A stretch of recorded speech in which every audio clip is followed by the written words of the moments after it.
Most people know the song, Chestnuts roasting on an open fire. But few Americans know that the tree that once dominated the landscape is nearly extinct. The American chestnut was the giant of the forests in the eastern United States, towering up to 50 meters.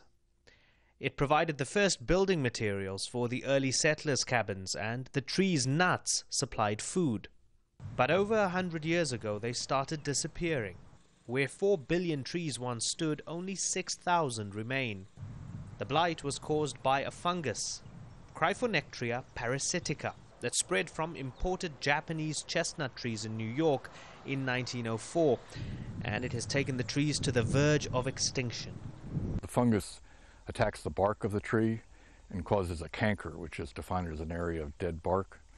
And when it completely encircles the tree and kills all the bark, it cuts off all the circulation of water from the roots up to the leaves, and of sugars from the leaves down to the roots. And then the tree dies. But science is fighting back.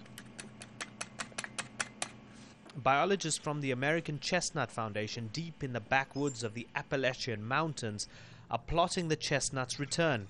Their weapon is the Chinese chestnut. Now, if you know your trees and you look closely enough, you'll notice that this is the Chinese chestnut. Now, it may well be the last remaining hope for the long-term survival of its American counterpart. Scientists have been crossbreeding the two, keeping the essential characteristics of the American chestnut, but retaining the blight resistance of this, the Chinese. Volunteer Terry Stamper joined the scientists here in Abingdon, Virginia. For him, it's about more than just saving a tree species.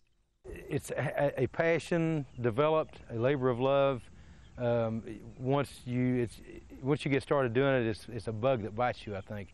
And especially if you have a desire to see the world better than when you leave it than what you came into. Chief Seattle said once, we don't inherit the earth from our parents, we borrow it from our kids. The trees are unlikely to number in the billions again anytime soon. And while the blight ravaged the chestnut for over a century, there might be a new dawn ahead for this forgotten American icon. Imran, Garda, Al Jazeera in the Appalachian Mountains.